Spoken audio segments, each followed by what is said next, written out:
बिस्मिल्लाहिर्रहमानिर्रहीम, अस्सलाम वालेकुम। कैपिटल टॉक में खुश आमदेद। आज हमने बात करनी है कि हुकूमत जो इस वक्त मरकज़ में भी है और दो सूबों में भी है, ये हुकूमत जो है बहुत से लोगों के साथ वादे करती है, ऐलानात करते हैं हुकूमत के वज़रा, लेकिन उन ऐलानात पे अमल दरामद नहीं होता। जो वादे किए जाते हैं वो पूरे नहीं होते। और इसी तरह अपोजिशन है, अपोजिशन भी हुकूमत के ख़िलाफ़ कुछ ऐलानात करती है, लेकिन अपोजिशन के जो ऐलानात हैं वो भी हकीकत नहीं बनते। तो सियासी कमज़ोरी दोनों तरफ नज़र आ रही है, हुकूमत में भी और अपोजिशन में भी। छोटी सी उसकी मिसाल ये है कि थोड़े दिन पहले कराची में लोड शेडिंग के मसले पे हुकूमत के सीनियर वज़रा कराची गए, मुतलका हुकाम के साथ मुलाकात की और फिर उन्होंने ऐलान किया कि कल से यानी कि पीर के दिन से लोड शेडिंग नहीं होगी। और गवर्नर सिंध ने भी ये ऐलान किया, लेकिन वो ऐलान जो है वो हकीकत नहीं बना। लोड शेडिंग जारी है और आज हुकूमत की इत्तेहादी जमात MQM पाकिस्तान ने पार्लियामेंट हाउस इस्लामाबाद के बाहर एक मुजाहरा किया, जिसमें PTI के अपने अरकान कौमी असम्बली भी शामिल थे। और फिर वहाँ पे असद उमर साहब आए और उन्होंने फिर एक और वादा किया, और उनके इस एक और वादे पे ये जो हुकूमत की इत्तेहादी जमात का हुकूमत के ख़िलाफ़ धरना था, ये ख़त्म किया गया। इसी तरह आपको याद होगा थोड़े दिन पहले अपोजिशन की एक अहम जमात पीपल्स पार्टी के सरबरा बिलावल भुट्टो जरदारी साहब ने ऐलान किया था, हम स्पीकर कौमी असम्बली तहरीक अदम एतमाद लाएंगे। अब उस ऐलान को भी काफ़ी दिन हो चुके हैं और मामला जो है वो वहीं का वहीं खड़ा है, और अभी तक तो जो अपोजिशन जमातें हैं वो APC का भी ऐलान नहीं कर सकी कि वो कब होगी। तो ये हुकूमत और अपोजिशन दोनों की जो एक सियासी कमज़ोरी उभर कर सामने आ रही है, इस पे आज हम बात करेंगे। और हमारे साथ हुकूमत और अपोजिशन के दो इंतहाई मुअज़्ज़ज़ मेहमान मौजूद हैं। जनाब चौधरी फवाद हुसैन साहब जो कि वफाकी वज़ीर बराए साइंस और टेक्नोलॉजी हैं, और जनाब राना सनाउल्लाह साहब जो मुस्लिम लीग नून के सीनियर रहनुमा और पंजाब पार्टी के सदर भी हैं।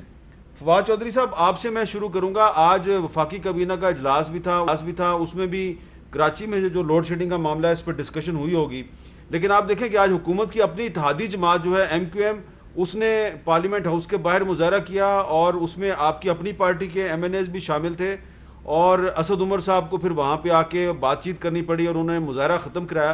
तो असद उमर साहब ने थोड़े दिन पहले जो कराची में जाके एक ऐलान किया था उस पर अमल दरामद नहीं हुआ।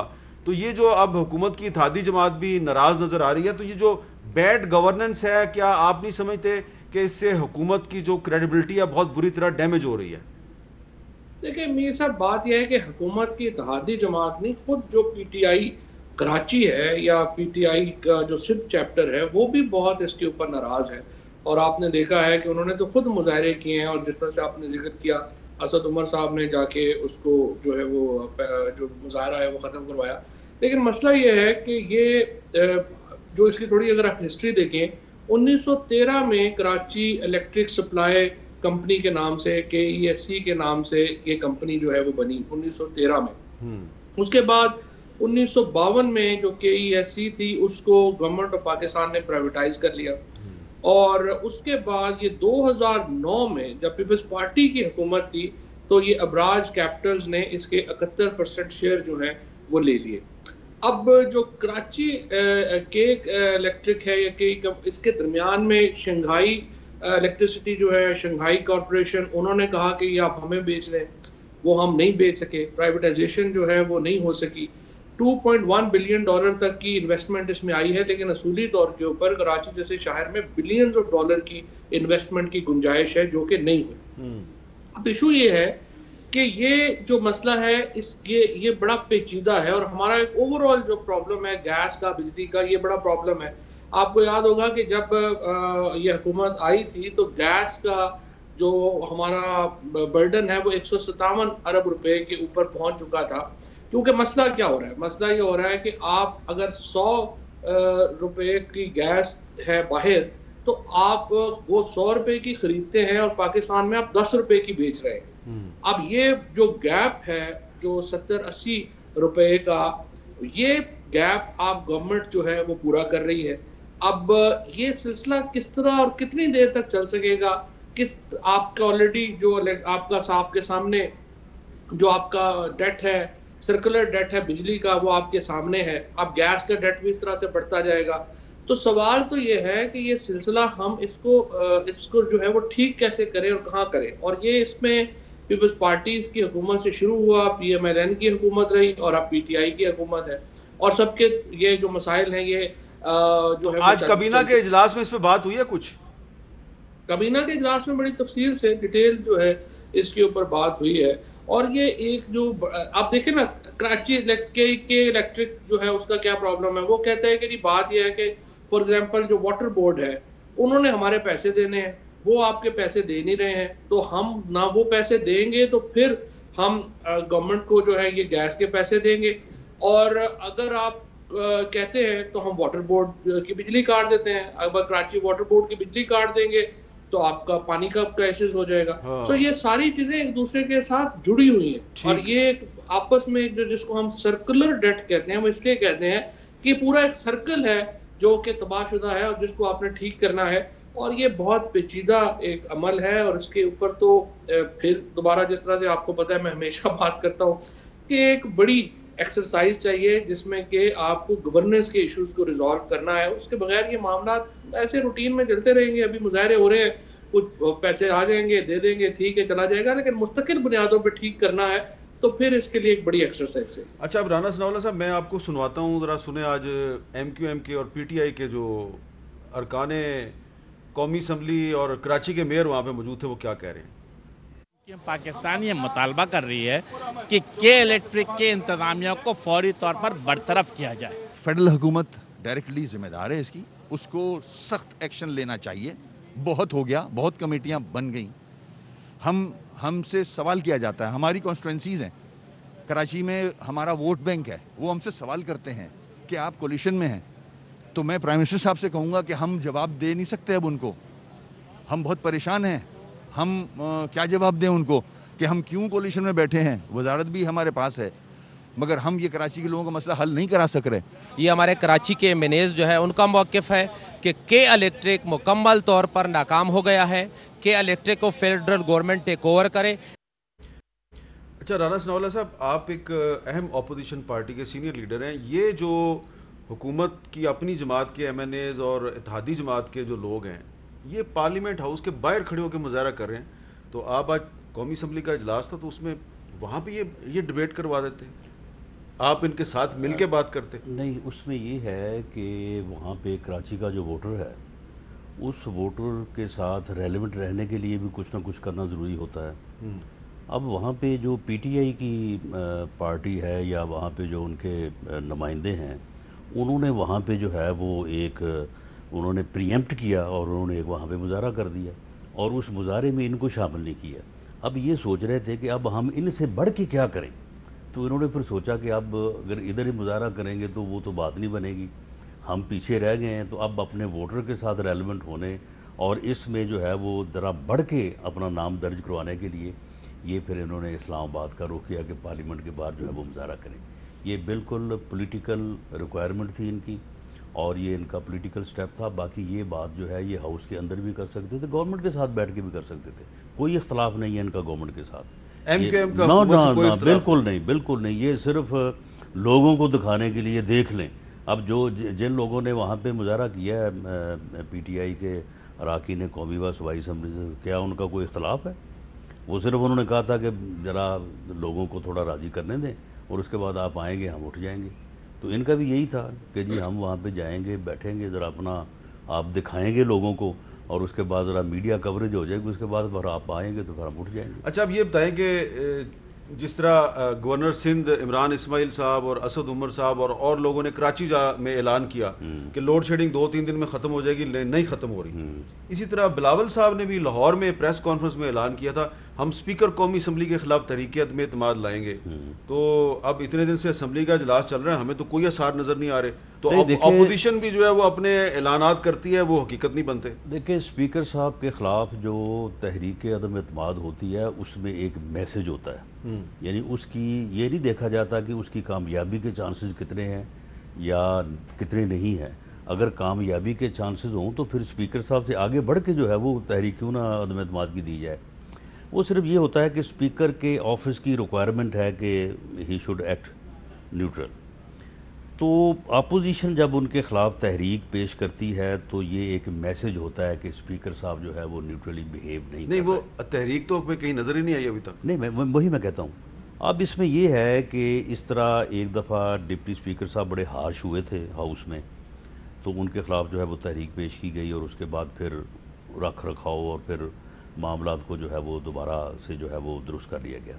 अब भी मेरा ये ख्याल है, वैसे मेरे पास कोई इन्फॉर्मेशन नहीं है, क्योंकि पीपल्स पार्टी ने हमारे साथ अभी तक बात नहीं की। अच्छा, पीपल्स पार्टी ने हाँ, आपके साथ बात ही हाँ, नहीं की? मेरा ये ख्याल है कि स्पीकर साहब ने उनको अप्रोच किया है। हाँ। और स्पीकर साहब अपने यानी लिमिट्स में रहते हुए वैसे कोशिश भी करते हैं कि मैं जिस हद तक मुझे कोई स्पेस मिले तो मैं अपोजिशन को जो है वो वक्त दूं। तो मेरा ख्याल है कि जो उस दिन गलत हुआ था कि एक मिनिस्टर साहब को टाइम दिया गया, उन्होंने अपना पूरा जो है वो टाइम लिया, उन्होंने जो तनकीद करनी थी की, उसके बाद जब नवीद कमर साहब उठ के जवाब देने लगे उनको टाइम नहीं दिया गया। उसकी एक झलक आज आपने देख ली होगी कि आज जब वाडा साहब ने उठ के बात की तो उसी वक्त जो है वो स्पीकर साहब ने सैयद नवीद कमर साहब को पूरा टाइम दिया, जितनी देर भी उन्होंने जवाब जो है वो देना चाहा। तो मेरा ख्याल है कि कोई इस बारे में कोई पीपल्स पार्टी और स्पीकर के दरमियान को मामला तय हो कोई अंडरस्टैंडिंग मेरा ख्याल हुई है। स्पीकर साहब ने ये कहा होगा कि चलें उस दिन अगर ऐसा हुआ है तो मेरा ख्याल है कि क्योंकि सरेदस्त आज की बात ये है कि पीपल्स पार्टी के लोगों के साथ आज हमारी मीटिंग भी थी तो उन्होंने कोई जिक्र नहीं किया इस बारे में। अच्छा, फवाद चौधरी साहब, ये आपको कैसा लगता है कि जब आप ये सुनते हैं कि बिलावल साहब जो है उन्होंने एक बहुत भरपूर अंदाज में स्पीकर कौमी असम्बली के ख़िलाफ़ तहरीक अदम एतमाद का ऐलान किया और फिर वो तहरीक जो है वो हमें अभी तक कहीं पर नज़र नहीं आ रही और आज असम्बली का इजलास था और उसमें ऐसा लग रहा है कि स्पीकर और पीपल्स पार्टी के दरमियान मामला तय हो गए हैं, तो अपोजिशन की जो कमज़ोरी है वो आपकी असल स्ट्रेंथ है, क्योंकि बैड गवर्नेंस तो आपको नज़र आ रही है, तो क्या ये अपोजिशन जो है वो उसको आप अप्रिशिएट नहीं करेंगे कि वो स्पीकर के साथ भी मामला तय कर लेती है? आपके साथ भी कोई ना कोई मामला तय हो गया होगा। अच्छा देखिए मीर साहब, फ्रेंकली आपको पता है मैं जब भी बात करता हूँ कोशिश मैं करता हूँ कि हकीकत से नज़दीक रह के बात की जाए। कोई ऐसे जो है वो लंबी लंबी छोड़ने का कोई जो है वो फायदा नहीं होता। फ्रेंकली अपोजिशन में पीपल्स पार्टी का जो इस वक्त जो बिलावल साहब का जो पॉलिटिक्स है वो तो बड़ी एक कह लें कि क्या कहना चाहिए कि बड़ी जो है ना मीडियोकर पॉलिटिक्स है। जो बड़ी गलती बिलावल साहब ने की वो ये की कि जब उनको मौका मिला था उनको चीफ मिनिस्टर बनना चाहिए था सिंध का, और सिंध का चीफ मिनिस्टर बन के वो कोई गवर्नेंस रिफॉर्म करते, कोई बेहतर लगता कि वो मुराद अली शाह से या कायम अली शाह साहब से बेहतर है और सिंध को एक मॉडल बना के फिर उनको पीपल्स पार्टी का कोई रिवाइवल का चांस होता केपी में, पंजाब में। अनफॉर्चुनेटली चूंकि उन्होंने वो मौका ज़ाया कर दिया और वो उस तरफ नहीं आए, अब उनकी जो पॉलिटिक्स है वो तो बड़ी रेटरिक की पॉलिटिक्स है। वो आते हैं, तकरीर करते हैं, प्रेस कॉन्फ्रेंस करते हैं और उसके बाद दोबारा कराची जाके बैठ जाते हैं। सो पीपल्स पार्टी की इस वक्त कोई खास सियासत है नहीं। PMLN का भी अपना क्राइसिस चल रहा है। राणा साहब तो जाहिर है PMLN में उस तरह से मानेंगे तो नहीं है ना, लेकिन इशू ये है PMLN को तो भी ये नहीं पता चल रहा कि उनकी लीडरशिप करनी किसने है। नवाज शरीफ साहब ने वापस आना है, मरियम ने करनी है, शहबाज साहब ने करनी है, किसने इनको, ताकि वो फिर लीडर की, क्योंकि पाकिस्तान में पॉलिटिकल पार्टीज तो है नहीं, लीडरशिप जो है वो तय करता है कि पार्टी की पॉलिसी क्या होगी, पार्टी का नजरिया भी वही होता है, जो लीडर का नजरिया होता है वही पार्टी का नजरिया हो जाता है, क्योंकि लीडर बड़ा है पार्टी छोटी है। तो इनका जो इस वक्त अपोजिशन का एक अपनी पॉलिटिक्स का क्राइसिस है वो इतना बड़ा है कि गवर्नमेंट के लिए अपोजिशन कोई खतरा नहीं है। और मैं तो जाती तौर के ऊपर इस चीज़ को भी कोई अहमियत नहीं देता कि इस वक्त अपोजिशन को टारगेट किया जाए या किया जाए। मैं तो कहता हूँ कि अपने आप के ऊपर तगड़ा करें, गवर्नमेंट जो है उसकी अपनी पॉलिसीज में जो बेहतरी की गुंजाइश है उसके ऊपर गौर करें और उसको जो है ऊपर करें। अपोजिशन का इस वक्त अपना इंटरनल क्राइसिस इतना बड़ा है वो गवर्नमेंट के लिए कोई खतरा नहीं। अच्छा राना साहब, वो ये बात पे आप कमेंट करेंगे कि जो फवाद साहब कह रहे हैं कि अपोजिशन खुद अंदरूनी मसाइल का शिकार है। आप क्योंकि पंजाब के सदर हैं, आपकी पार्टी के कुछ MPAs ने पिछले दिनों उस्मान बुज़दार से मुलाकात की, एक पीपल्स पार्टी के MPA भी शरीक हुआ। आपने बतौर पंजाब के सदर के उनके खिलाफ कोई कार्रवाई की है? नहीं, देखें उसकी दो सूरतें हैं।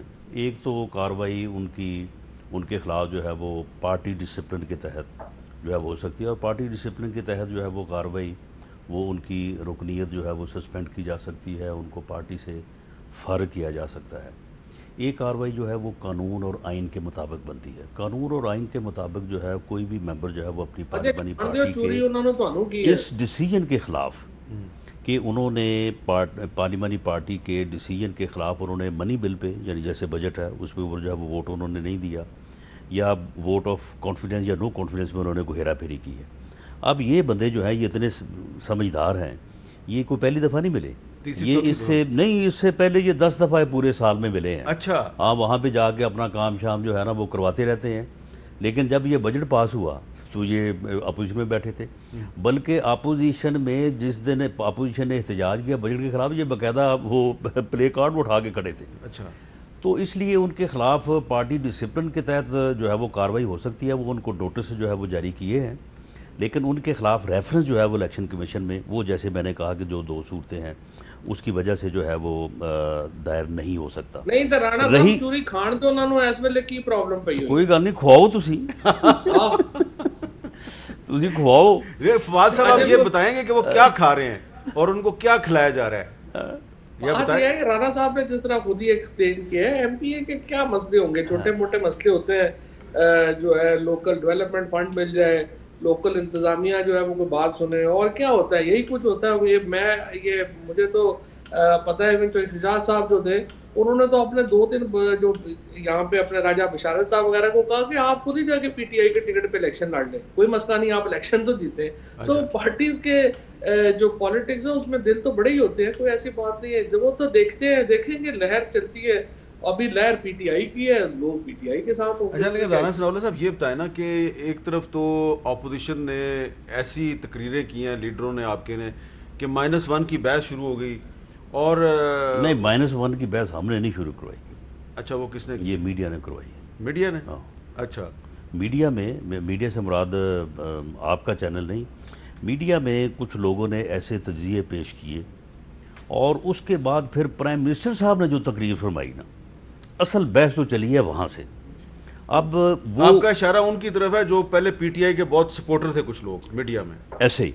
हाँ। उन्होंने जब ये बातें की, वो बातें जो हैं वो आपने भी सुनी, हमने भी सुनी, वो वज़ीर-ए-आज़म साहब ने भी सुन ली, कहीं वज़ीर-ए-आज़म साहब आगे तकरीर कर दी। उस तकरीर से तो फिर ये बहस होनी थी। वो तो मैं समझता हूँ कि उस अगर बहस को आप लें तो उस बहस जो है, उस बहस की ज़िम्मेदारी जो है तो वो तो प्राइम मिनिस्टर की स्पीच के ऊपर है। बाकी देखें, जो फवाद चौधरी ने बात की है, देखें इसमें कोई शक नहीं, ये कहने में कोई हर्ज नहीं जब एक हकीकत है कि बाज़ लीडर जो हैं वो पार्टी से बड़े होते हैं, और उसकी वजह जो है वो रवैया होता है उस वक्त की क़ुव्वतों का, कि जब आप आवाम की मर्ज़ी के ख़िलाफ़ किसी को जो है वो आप दबाना चाहें। जुल्फ़िकार अली भुट्टो इसकी मिसाल है, मियाँ नवाज शरीफ इसकी मिसाल है, और भी इसकी मिसाल बन सकता है। जब आप आवाम की अवामी विल के ख़िलाफ़ जो आप करेंगे ना, लोग उसको जो है वो रजिस्ट करते हैं। मियाँ नवाज शरीफ जो है वो बिल्कुल पार्टी लीडर है। वो अगर कल को कहे ना कि जी मियाँ शहबाज शरीफ जो है वो पार्टी के सदर ना रहें और इनकी जगह पे फ़लाँ सदर बने, तो मियाँ शहबाज शरीफ को जितना मैं जानता हूँ, मैं समझता हूँ कि मैं सबसे ज़्यादा जानता हूँ, वो आदमी ख़ुद प्रपोज़ कर देगा कि जी ठीक है, मियाँ साहब की मर्ज़ी है, तो वो फ़लाँ आदमी जो है उसे सदर बना दिया जाए, या कल को उसको पार्टी में अकोमोडेट किया जाए। तो इसलिए ये कहना कि जी वो कोई इख्तलाफ है मरीम नवाज साहबा में, मियाँ नवाज शरीफ साहब में, फ़ैसला तो करना है मियाँ नवाज शरीफ ने। मियाँ शहबाज शरीफ का और मियाँ मरीम नवाज साहबा का इख्तलाफ, तो आप कह रहे हैं कि आपकी पार्टी के अंदर कोई क्राइसिस नहीं है? कोई, मैं कहता हूँ कि इस बात का, यानी क्राइसिस होता है लीडरशिप क्राइसिस। अगर लीडर के ऊपर सारे लोग मुतफिक है ना, मैं भी मुतफिक हूँ, खाकान अब्बासी साहब भी मुतफिक है, ख्वाजा आसिफ भी मुतफिक है, खुर्रम दस्तगीर भी मुतफिक है, तो हमारा आस-पास में जितना मर्जी इख्तलाफ, वो इख्तलाफ जो है ना वो मैटर नहीं करता। आपकी बात मान ली, तो यही फार्मूला फिर आप पीटीआई पे भी लागू करें कि वहाँ पे भी इमरान खान की क़यादत पे किसी को कोई इख्तलाफ नहीं है, तो फिर ठीक है, फिर ठीक है। नहीं, फिर ठीक है नहीं, मैं कहता हूँ कि इमरान खान की क़यादत पे सबको एतमाद है, और एतमाद इसलिए है कि वो, जिस तरह से इससे पहले भी आपके प्रोग्राम में या कहीं बात हुई थी कि इनफैक्ट वो पार्टी से बड़ा है, और मियाँ नवाज शरीफ के मतलब तस्लीम ना करना कि वो पार्टी से बड़े नहीं है, ये गलत है।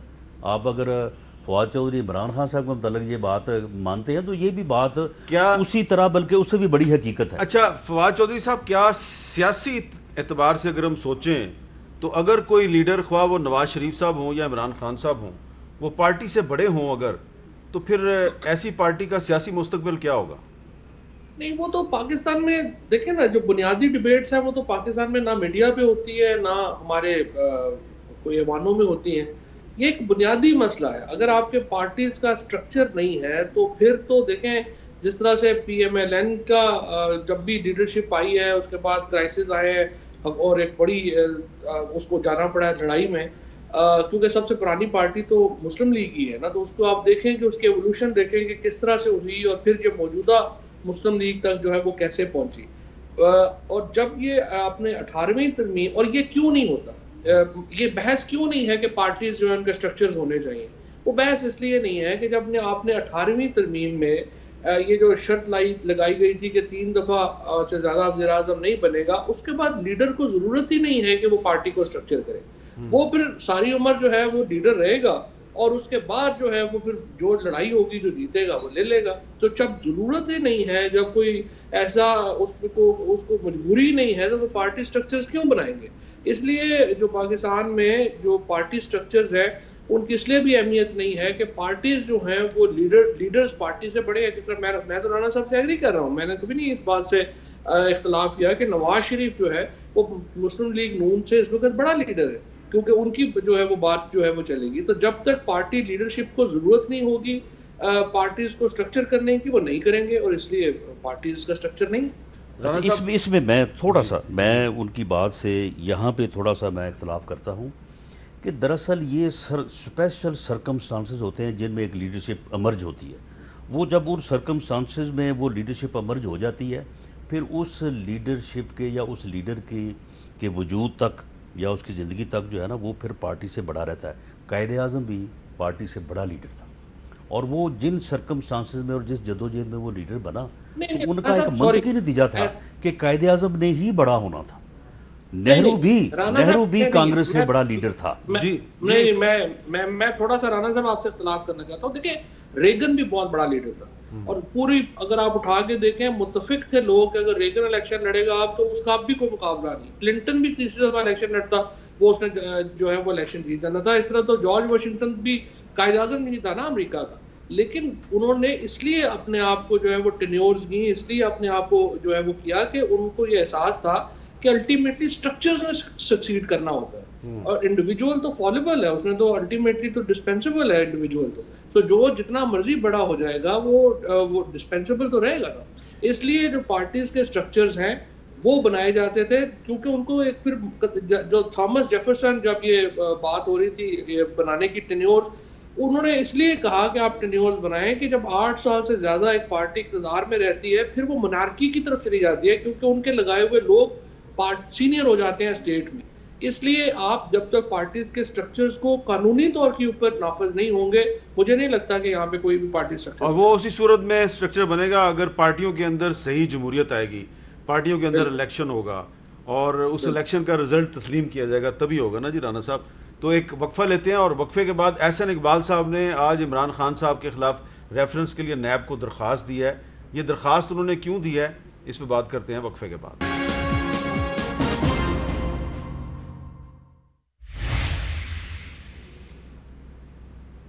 कैपिटल टॉक में खुशामदीद। राना सनौला साहब, आज आपकी पार्टी के सेक्रेटरी जनरल, आपके सीनियर साथी एहसन इकबाल साहब ने नैब में दरख्वास्त दी है। वज़ीर आज़म इमरान खान के खिलाफ उन्होंने एक रेफरेंस के लिए दरख्वास्त दे दी है। अच्छी बात है, उनका राइट है, लेकिन क्या ये दरख्वास्तें देने से कोई फ़र्क पड़ेगा? आवाम की सेहत पे, आवाम के मसाइल को हल होंगे? क्या अच्छा ना होता कि वो कहते कि जनाब आज सुप्रीम कोर्ट ऑफ पाकिस्तान ने शुगर कमीशन की इम्प्लीमेंटेशन में जो सिंध हाई कोर्ट ने स्टे दिया था वो आज स्टे ख़त्म कर दिया है, अब इस पर अमल दरामद किया जाए ताकि चीनी की कीमत नीचे आए। देखें, उसके ऊपर अमल दरामद होना चाहिए, और उस अमल दरामद होने के साथ ही या बल्कि उससे पहले जो है वो चीनी की कीमतें जो है वो कम होनी चाहिए। यानी इसमें देखें, इस वक्त गवर्नमेंट जो है, गवर्नमेंट का तो कोई इसकी पॉलिसी नहीं है, कोई विजन नहीं है, कोई डिलीवरी नहीं है। इनके मिनिस्टर से पूछो, इन प्राइम मिनिस्टर साहब आए हैं आगे, उन्होंने बजट के ऊपर स्पीच करनी, यानी इनके पास एक ही काम है, वो ये है कि जी हम करप्शन के ख़िलाफ़ जो है ना वो जहाद कर रहे हैं, हमने करप्शन को जो है वो ख़त्म करना है। और पिछले 2 साल से यही राग लाप रहे हैं, यही बातें ये कर रहे हैं, और इसके अलावा कोई इनकी जो है वो डिलीवरी नहीं है। अब देखें, पहले 100 दिन काफ़ी मुश्किल था, उसके बाद पहले 6 माह भी जो है वो इनका ग्रेस पीरियड था, फिर 1 साल की बात भी थी कि जी अभी तो पहला साल है जी, अभी तो पहला बजट है जी, देखें ना जी, कुछ ज़रा करने तो देना जी, देखें हम ये कर देंगे, हम वो कर देंगे। अब ये साहिब निसाब हो गए हैं, 2 साल हो गए हैं। अब इनकी अपने मामलात में इस कदर करप्शन, यानी एक एक इनका जो करप्शन का स्कैंडल है वो, यानी ये शुरू ही 100 अरब से आगे करते हैं ये उससे नीचे करप्शन जो है ना वो इनका करना जो है ना वो, मेरा ख्याल है इनका ये अपना तरीक़ाकारी नहीं है। आटा देख लें, चीनी देख लें, डॉलर जो है वो उसके ऊपर जो हुआ, मेडिसिन जो है, अब देखें यानी इतने यानी ओपन ये चीज़ें हैं, ये सारी दुनिया कह रही है, पता है सबको पैसे कहाँ पे इकट्ठे हुए हैं, किस जगह बैठ के जो है वो दिए गए हैं। तो अब कोई तकरीबन 13 के करीब जो है वो ऐसे रेफरेंस हैं कि जिन में इस गवर्नमेंट में जो की पोजीशंस पे लोग हैं वो बराह रास्त मुलव्वस हैं। और 13 रेफरेंस अभी दायर नहीं हुए वैसे? जी अभी तो पहला हुआ है ना आज। अच्छा, इसका मतलब है आप ये बता रहे हैं कि 13 रेफरेंस दायर करेंगे? बिल्कुल, आप ये देखेंगे कि हर हफ्ते 10 दिन बाद 15 दिन बाद जो है ना, हम में से कोई दोस्त जब वहाँ पे जाया करेगा, और उसके बाद ये चीनी के ऊपर भी रेफरेंस दायर होना है, आटे के ऊपर भी दायर होना है, ये जो कमीशन रिपोर्ट है उसके ऊपर भी दायर होना है। एक FIA की रिपोर्ट कल की जो है वो काफ़ी सर्कल कर रही है, उसमें जो उसको आगे से भी पढ़ते हैं, पीछे से भी पढ़ते हैं, दरमियान से नहीं पढ़ते, जहाँ पे ये लिखा हुआ है कि ये जो आरफ नकवी साहब शायद नाम है उनका, अबराज ग्रुप वाले, वो लिखा हुआ है कि जनाब ये मौजूदा प्राइम मिनिस्टर के बड़े दोस्त हैं और इनको जो है वो ये बड़े वसी पैमाने पर इनको फंडिंग करते हैं। इसी तरह से जो फॉरेन फंडिंग अकाउंट्स हैं, तो ये सारी चीज़ें जो हैं, अब अगर गवर्नमेंट ने करप्शन के ऊपर गुफ्तगू करने के अलावा और कुछ नहीं करना, तो फिर जो है वो इस तरफ से भी अपोजिशन को भी अपना हिस्सा जो है वो डालना चाहिए। और अब ये देखेंगे कि नैब के चेयरमैन साहब जो कहते हैं कि मैं केस देखता हूँ, फेस नहीं देखता, तो फिर कम से कम जो है वो लोगों के सामने बात आ जाएगी, नहीं यहाँ पे फेस देखा जाता है या यहाँ पे जो है वो केस देखा जाता है। और मेरा ख्याल है कि मसाइल का हल गवर्नमेंट ने करना होता है, अपोजिशन से जो है वो एडवाइस या मशावरत सीख करनी होती है थ्रू हाउस में डिस्कशन के या अदरवाइज़ मीटिंग्स में।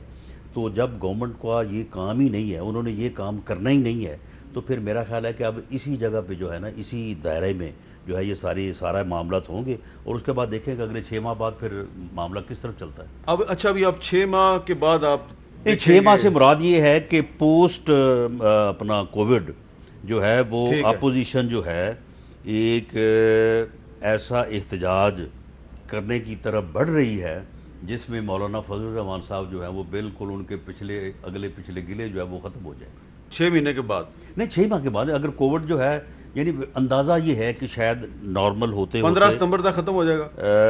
मेरा हो जाए अल्लाह करे, अगर 15 सितंबर को ख़त्म होएगा तो फिर तो मौसम भी बड़ा ठीक है। अच्छा फवाद चौधरी साहब, ये जो आज सुप्रीम कोर्ट ने स्टे ख़त्म किया है शुगर कमीशन रिपोर्ट की इम्प्लीमेंटेशन पर, जो सिंध हाई कोर्ट ने दिया था, क्या ये अब आपकी हुकूमत को एक सुनहरी मौका नहीं मिल गया कि शुगर कमीशन की रिपोर्ट में जो रिकमेंडेशंस की गई हैं, जिन जिन लोगों को एक्सपोज किया गया है, उनके खिलाफ दबा के फौरी तौर पे जल्द अज जल्द उनके खिलाफ कार्रवाई की जाए, ताकि ये जो अपोजिशन आपके खिलाफ 13 रेफरेंस दायर करने वाली है, तो इनका सारा प्रोपेगेंडा गलत साबित, उनको अरेस्ट किया जाए सबको। देखिए, पहली बात तो ये है कि राणा साहब ने तो बड़े खुल के जो है वो बात की है कि देखिए हम तो इसलिए रेफरेंस कर रहे हैं कि गवर्नमेंट जो बाज नहीं आ रही, हर वक्त करप्शन के इल्जाम लगाती है, तो फिर जवाब करप्शन से नहीं बाज आ रही जो साहब, नहीं मुझे ताड़ा ना नहीं हैगा तो अकेला गल है, लेकिन करप्शन तो बाज नहीं आ रही। नहीं, लेकिन तुझे ये क्या है कि एक करप्शन तो 24/7 इन्होंने लगाई हुई है, तो फिर हमने भी तो कुछ करना है ना। ये एक लॉजिक है, बिल्कुल सही। मैं समझता हूँ कि ये एक सच्ची बात है जो अपोजिशन कर रही है, और इसीलिए ये जो आज मिसाल के तौर के ऊपर अगर, लेकिन मैं ये कहता हूँ कि अगर क्वालिटी ऑफ रेफरेंस जो है वो यही है जो आज फाइल हुआ है, तो फिर तो जो है वो राणा साहब को और पीएमएलएन को अपनी पॉलिसी को देखना पड़ेगा। क्योंकि देखिए ना, ये जो आज रेफरेंस फाइल किया एहसन इकबाल साहब ने, वो तो एक बिल्कुल सरीहन एक मजाक है, और ऐसे ही जो है उसको करके तो ढिंडोरा पीटना और ये करना कि वो करना। हाँ, जहाँ पे कोई जेन्युइन इशू होगा उसको मीडिया भी फॉलो कर लेगा, उसको लोग भी कर लेंगे। और अभी तक मैं ये समझता हूँ कि 2 साल में इस हुकूमत की एक बड़ी कामयाबी ये भी है कि कोई फेडरल कैबिनेट के लेवल के ऊपर कोई बड़ी अपना और उसके उस लिहाज से कोई इस तरह का स्कैंडल जो है वो सामने नहीं आया, जो मेरा ख्याल है कि एक क्रेडिट जहाँ पे बनता है वो जरूर देना चाहिए, चाहे कोई हो। और ये वो जो आपके चौधरी साहब, आपके एक साथी थे आमिर कियानी साहब, उनको क्यों उठाया गया था? नहीं, लेकिन आमिर कियानी के बारे में भी जो जो जो जिस बुनियाद के ऊपर वो फैसला हुआ है, वो आमिर ने काफ़ी मेरा ख्याल है कि तफसील से एक्सप्लेन किया है कि किस तरह प्रोसेस होता है, किधर जाता है, और उसमें कौन कौन डिसीजन मेकर जो है वो शामिल हुए थे। वो आमिर का अगर अकेला देखिए ना, प्रॉब्लम क्या आती है, जैसे जो फॉर एग्जांपल आप शुगर सब्सिडी की अगर आप बात करें, हाँ। कि जी शुगर सब्सिडी आपने दे दी, अब वो एक लीगल प्रोसेस है। अगर एक ईसीसी अगर जो है फाइनेंस मिनिस्ट्री इनिशिएट करती है, ईसीसी उसको रिकमेंड करती है, फिर फेडरल कैबिनेट रिकमेंड करती है, उसको करप्शन कहना फिर बड़ा मुश्किल हो जाता है, इसलिए कि पूरा प्रोसेस फॉलो हुआ और उसको जो है वो आपने किया। बैड गवर्नेंस है कि नहीं है? बैड गवर्नेंस है कि नहीं है? नहीं, उसको आप कह सकते हैं कि पॉलिसी कैप्चर कह सकते हैं कि पॉलिसी कैप्चर हो गया या वो एक हो गया, लेकिन वो एक अलग मामला है। बहरहाल वो करप्शन के जिम्मे में लाना जो है उसको मुश्किल है। आपको लेकिन बहरहाल आप चाहते हैं कि उस पर इम्प्लीमेंटेशन हो शुगर कमीशन की रिपोर्ट पे? पॉइंट जो है ना वो मेरा थोड़ा सा मुख्तलिफ था। जी। पॉइंट मेरा ये था कि जो ये इस वक्त ये जो करप्शन का ये जो बातें चल रही है ना, हमारा असल जो बड़ी मुसीबत हमारी जो आ रही है इस वक्त सारे गवर्नेंस सिस्टम में, कि देखें कोई दुनिया में निज़ाम हुकूमत का नहीं चल सकता अगर जो प्लेयर हैं वो कुछ ना कुछ अपने लिए कुछ असूल ना रख लें। यहाँ पे हमारे जो 2-3 बुनियादी असूल हैं वो जब तक बनते नहीं हैं, हमारे यहाँ ये जो एक डिस्कम्फर्ट है हमारे सिस्टम में, जो गवर्नेंस में एक जो आप समझिए कि एक वो नहीं आता हुकूमतों में, वो आएगा जब 3-4 चीज़ें तय होगी। मसलन हमने एक बड़ी अच्छी डेवलपमेंट की है इलेक्शन रिफॉर्म्स के हवाले से, जो हमने पहले इलेक्शन कमीशन बनाया है। अब जो है वो पीटीआई तो ये चाहती है कि सेनेट के इलेक्शन में हम शो ऑफ हैंड के जरिए इलेक्शन कराएं, ताकि जो वोटें बिकती हैं वो ना बिकें, या जो भी और तरीका कोई अपोजिशन पार्टी सजेस्ट करे। तो पहली बात तो यह है कि इलेक्शन प्रोसेस के ऊपर हुकूमत और अपोजिशन का एक मौक़िफ़ होना बहुत इंपॉर्टेंट है, जिसके ऊपर हम सब मुतमईन हो। दूसरा जो है वो एहतसाब का निज़ाम है। एहतसाब के निज़ाम के ऊपर भी एक ऐसा निज़ाम बनाना जिसमें हुकूमत और अपोजिशन का कम अज़ कम जो है वो इत्तफाक हो, वो होना बहुत ज़रूरी है। और तीसरा जो फिर जो है ये जो हमारा एनएफसी अवार्ड के ऊपर और 18th अमेंडमेंट में जो कुछ इश्यूज हैं उनके ऊपर, इन 3-4 चीज़ों के ऊपर जो अगर बेसिक नहीं रहेगा तो ये जो एक कह लीजिए कि निज़ाम में जो इर्ताश है ना, ये जारी रहेगा। तो इन तीन नुकाती फार्मूला आपने दे दिया है, और उसमें अहम तरीन चीज़ यह है कि एहतसाब का जो कानून है इसमें भी तब्दीली ज़रूरी है, आप कह रहे हैं, और ये अपोजिशन भी कहती है। लेकिन साथ ही साथ जो आपने ये आखिरी बात की है ना कि एनएफसी अवार्ड और 18वीं तरमीम, इस पे अब थोड़ी सी बहस की गुंजाइश है। मैंने बात तो किसी और मौजू पे करनी थी, लेकिन राना साहब से अब इस पे भी बात कर लेते हैं, लेकिन एक वक्फे के बाद।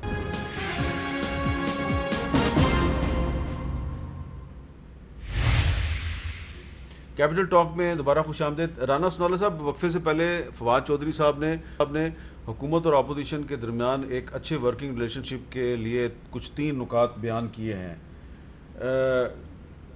काफ़ी सेंस नहीं, उन्होंने सेंसिबल गुफ्तगू की। बिल्कुल दुरुस्त है। ये जो एहतसाब के ऊपर जो है वो अमेंडमेंट होनी चाहिए, ये तो खैर फवाद चौधरी ने on the floor of the house भी इन्होंने बात की हुई है, और इस बारे में शफकत महमूद साहब ने बात की है, शाह महमूद कुरैशी ने की है, परवेज़ खटक साहब ने की है, स्पीकर साहब इस बारे में मीटिंग्स बुलाते रहे हैं, लेकिन उसका कोई नेट रिज़ल्ट निकला नहीं है अभी तक।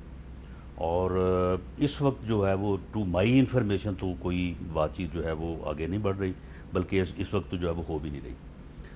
दूसरा, जहाँ तक इलेक्शन रिफॉर्म्स का तल्लक है, बिल्कुल ये तो बहुत ज़रूरी है इस, और ये सेनेट का जो इलेक्शन होने जा रहा है या अभी आ रहा है नेक्स्ट ईयर, तो उसमें मेरा नहीं ख्याल कि इसके ऊपर किसी को भी जो है वो इख्तलाफ होगा। उसकी वजह ये है कि उसकी यानी करने वाला एक होता है या 10 होते हैं, बदनाम जो है वो 1000 आदमी होता है। तमाम आप अगर सूबाई असम्बली के मेंबर्स और कौमी असम्बली के मेंबर्स लगा लें तो तकरीबन 800-900 तादाद बनती है। उनमें से यानी 2% या 1% लोग जो है वो उस मामले में इन्वॉल्व होते हैं, लेकिन बदनामी जो है वो सबकी होती है। तीसरी जो बात है 18वीं तरमीम की या NFC अवार्ड की, देखें ये 18वीं तरमीम जो है ना, जब उसके ऊपर आप ये कंफ्यूज बात कर देंगे कि 18वीं तरमीम में तरमीम होनी चाहिए, देखिए वो तो अब कॉन्स्टिट्यूशन है, कॉन्स्टिट्यूशन का हिस्सा है। और 18वीं तरमीम में जो अमेंडमेंट्स हुई थी उनकी तादाद तकरीबन को 102 के बराबर है। ये पहले लाए ना सामने चीज़, अच्छा ये बताएं कि जी ये फ़लाँ जो शिक है आइन स्पेसिफिक शिक या आइन का आर्टिकल है, इसमें तब्दीली होनी चाहिए और ये तब्दीली होनी चाहिए, ठीक है, तो फिर ही उसके ऊपर कोई बात की जा सकती है। अच्छा अब मेरे पास वक्त कम है फवाद साहब, मैं आखिर में सिर्फ ये अब आपसे जानना चाह रहा हूँ कि ये अब ईद उल अज़हा आ रही है, उसके बाद फिर मुहर्रम भी आ रहा है, तो और साथ ही साथ जो टिड्डी का भी हमला है पाकिस्तान में, तो ये जो मामलात हैं इस पर भी तो हुकूमत और अपोजिशन को कुछ मिलके काम करना चाहिए। तो आज काबीना का जो इजलास है उसमें ये कुछ तय हुआ है कि ईद उल फितर के बाद स्कूल तो खोलने हैं आपने, ईद उल अज़हा के बाद 15 सितंबर को आपने स्कूल तो खोलने हैं, लेकिन फिर अभी देखें ना कि तालीमी इदारे अभी तक बंद हैं, शादी हाल बंद है, रेस्टोरेंट बंद है, फिर भी लोड शेडिंग हो रही है। तो पूछना मैं आपसे ये चाह रहा हूँ कि कोई आज काबीना के इजलास में बात हुई है कि रेस्टोरेंट और शॉपिंग मॉल्स इनको खोलना चाहिए अब, ताकि ईद की लोग शॉपिंग वगैरह कर सकें? इसके ऊपर जो है वो बात हुई है। शेख रशीद साहब ने ये बात की थी कि इनको खोलना चाहिए, लेकिन प्राइम मिनिस्टर साहब ने कहा कि हमने जो कि NCOC एक पूरा इदारा बनाया हुआ है, तो बेहतर ये है कि पहले ये वो वहाँ पे डिस्कशन कर लें कि क्या मॉडस ऑपरेंडी क्या लेना है, तरीकाकार क्या तय करना है, और उसके बाद जो है वो उसके जो फैसला है वो हो जाएगा। तो असद उमर साहब इसको NCOC में इस चीज़ को डिस्कस करें। अच्छा आप थोड़ा बताएंगे, आपने ये जो लोकस्ट है टिड्डी, इसके मुकाबले के लिए आपने कोई ज़रूरी ड्रोन्स की बात की है, और बड़ी अहम बात है कि मेड इन पाकिस्तान ड्रोन्स होंगे, थोड़ा इसके बारे में आप बताएंगे कि ये कब तक ऑपरेशनल हो जाएंगे? ये तो इंशाल्लाह जी अगले 15 दिनों में पहला जो बैच है तकरीबन 8 ड्रोन्स का, वो जुमे को हम जा रहे हैं। यहाँ पे लोकस्ट का जो सेंटर बना है, जनरल मौज़म साहब जो हैं उसके वो हैं, उनके पास हम जा रहे हैं, उनको साथ एक MOU साइन करके, तो ये फिर हम उनको दे देंगे। अच्छा आपने उनका जिक्र किया है जनरल मौज़म साहब का, तो थोड़े दिन पहले हमने एक सेमिनार में उनकी एक गुफ्तगू सुनी है, ज़रा मैं चाहता हूँ आप वो सुने और फिर ज़रा हमें डिफरेंस बताएं। वो भी एक ड्रोन का जिक्र कर रहे हैं, तो आप भी ड्रोन्स का जिक्र करें, ज़रा हमें बताइएगा फ़र्क क्या है। सुने ज़रा जनरल मौज़म इजाज़ ने क्या कहा था। Right now we have got few drones from China, and few days back a local drone has been also manufactured, and right now we are getting these drones for the trial. I think after carrying out a trial in next 10-15 days we'll be able to more comment on that. ये फवाद चौधरी साहब, ये कौन से drone की बात कर रहे हैं जो लोकली मैन्युफैक्चर हुआ है? हाँ ये बिल्कुल जनरल साहब ने, मेरा ख्याल है ये मैं NRTC में गया था कुछ अर्सा पहले, तो वो ड्रोन बना रहे थे, तो फिर मैंने वहाँ पे एक रिक्वेस्ट की थी वहाँ पे ब्रिगेडियर साहब को कि आप ये एग्रीकल्चर ड्रोन भी जो है वो बनाएं। तो फिर NRTC ने भी एक ड्रोन बनाया जो उन्होंने अब जो है ये लोकस को दे दिया है। लेकिन ये जिन ड्रोन्स की मैं बात कर रहा हूँ ये प्राइवेट कंपनी है, उन्होंने बनाए हैं और ये सिहाला में है, और इनके जो ड्रोन्स हैं मैंने देखा है कि वो NRTC का ड्रोन, NRTC तो पाकिस्तान में बहुत ज़बरदस्त कंपनी है, बड़ी ज़बरदस्त काम कर रही है, लेकिन प्राइवेट कंपनीज भी जो है बहुत काम जो कर रही हैं। हमारे यहाँ तो ड्रोन पे पाबंदी थी, और ये मैंने बड़ी कोशिश करके प्राइम मिनिस्टर साहब से भी बात की है और अब डिफेंस से भी बात की है, और अब हम अपनी ड्रोन पॉलिसी ला रहे हैं। हमारे ये जो यंगस्टर्स हैं, देखिए जो ड्रोन है ये तो शुरू तो हुआ था डिफेंस के तौर के ऊपर, लेकिन अब ड्रोन जो है एक तो पुलिस के लिए और दूसरा एग्रीकल्चर के लिए ये सबसे इम्पोर्टेंट इम्प्लीमेंट बन जाएगा, क्योंकि देखिए इससे मॉनिटरिंग आप कर सकते हैं, स्प्रे फॉर एग्जांपल ये जो स्प्रे की हम बात कर रहे हैं, फसल में हमें पूरी फसल को स्प्रे करना पड़ता है, लेकिन ड्रोन जो है उनके साथ अब सेंसर्स आ रहे हैं जो सिर्फ उन पौधों को डिटेक्ट करते हैं जहां पे कीड़ा लगा हुआ है, और वो सिर्फ उन पौधों को स्प्रे करते हैं ताकि बाकी जगह पे बीमारी ना फैले। तो इस तरह बहुत बड़ी प्रिसीजन एग्रीकल्चर का एक प्लान है जो इंशाल्लाह मैं अनवील करूंगा। जो चले अल्लाह करे जी ये जल्दी बन जाए। राना साहब आखिर में क्विकली ये बताएं कि ये जो आज काबीना के इजलास में बात हुई है कि शॉपिंग मॉल्स और रेस्टोरेंट्स को खोलने की ज़रूरत है, आपका क्या ख्याल है? मेरा ख्याल है कि SOPs के तहत जब हमने बाकी चीज़ों को ओपन किया है तो इसमें कोई हर्ज नहीं है, और लेकिन पाबंदी करवाई जाए तो उससे लोगों को जो है वो फैसिलिटी मिलेगी। बहुत शुक्रिया राना सनाउल्लाह साहब, बहुत शुक्रिया फवाद चौधरी साहब। और मैंने आखिर में करनी है कि पाकिस्तान में तालीमी इदारे बंद हैं, शॉपिंग मॉल्स बंद हैं, बहुत सी मार्केटें बंद हैं, और जो होटल्स हैं वो भी बंद हैं, यानी कि वहाँ पे भी सिर्फ टेक अवे हो रहा है। तो ये सारे चीज़ें बंद हैं, इसके बावजूद लोड शेडिंग हो रही है, कराची में भी हो रही है, लाहौर में भी हो रही है, और भी जगहों पे हो रही है।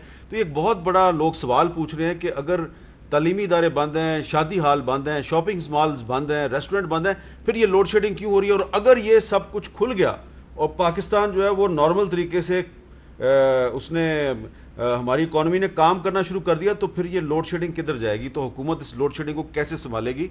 इस पर वज़ीर-ए-आज़म साहब को चाहिए कि अपनी जो टीम है उसको बुला के सोचें कि अगर पाकिस्तान खुल गया और ये कोरोना वायरस से हमें निजात मिल गई और हालात नॉर्मल हो गए, तो फिर आप ये लोड शेडिंग का मुकाबला कैसे करेंगे? ये एक बहुत बड़ा सवाल है, इस पर गौर करना चाहिए वज़ीर-ए-आज़म को और उनकी टीम को। इजाज़त दीजिए, अल्लाह हाफ़िज़।